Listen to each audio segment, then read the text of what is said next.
શિયાળો શરૂ થઈ રહ્યો છે. લગભગ હવે થોડા દિવસોમાં શિયાળાનું આગમન થઈ જશે અને આપણે તલની ચીકી, સિંગપાક આવું બધું ગોળમાં બનાવવાનું પસંદ કરીએ છીએ, ગુંદર પાક.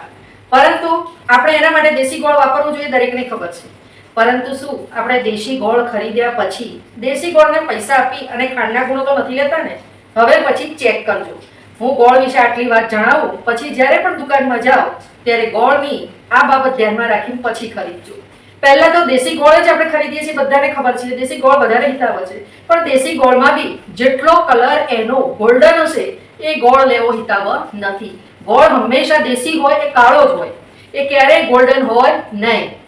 લગભગ ગોલ્ડન યાને પીળાશ પડતો કે મેથી જેવો કલર જે હોય એ ગોળ વાપરવો હિતાવ નથી. ગોળ દેશી પણ કાળો હોવો જોઈએ. નંબર 2, ગોળ લાવ્યા પછી એને એક દિવસ તડકે જરૂર રાખજો, જેથી એ ગોળ બગડે નહીં. નંબર 2, ગોળને હંમેશા એક ચાખી જોજો થોડો. સહેજ બી જો તમને ખારાશ જેવું લાગે તો એ ગોળમાં રાસાયણિક ક્રિયા વધારે થયેલી છે, એ ગોળ લેવો હિતાવ નથી. અને નંબર 3, ગોળને ખરીદ્યા પછી ગોળ આસાનીથી તૂટવો ના જોઈએ. જુઓ, જેટલો ગોળ ઢીલો હશે એટલી એની અંદર રાસાયણિક પ્રક્રિયા વધારે થઈ હશે.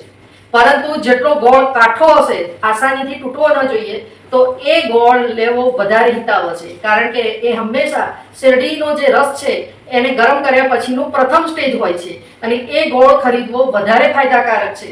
એ પછીનો જે ગોળ ખરીદવામાં આવે છે કે ઢીલો હોવો જોઈએ, થોડો આસાનીથી તૂટેલો હોવો જોઈએ, થોડો કલર લાઇટ હોવો જોઈએ, એ બધું જ ગોળમાં રાસાયણિક પ્રક્રિયા થયેલી હોય છે અને એ ગોળના પૈસા આપો છો પરંતુ ખાંડના ગુણો લો છો. એટલે ગોળ માટે હંમેશા કઠણ લેવો જોઈએ, થોડો કાળો હોય અને બીજી વાત, ગોળમાં ખારાશ બિલકુલ ના હોય. આ જ ગોળ વાપરવો હિતાવ છે.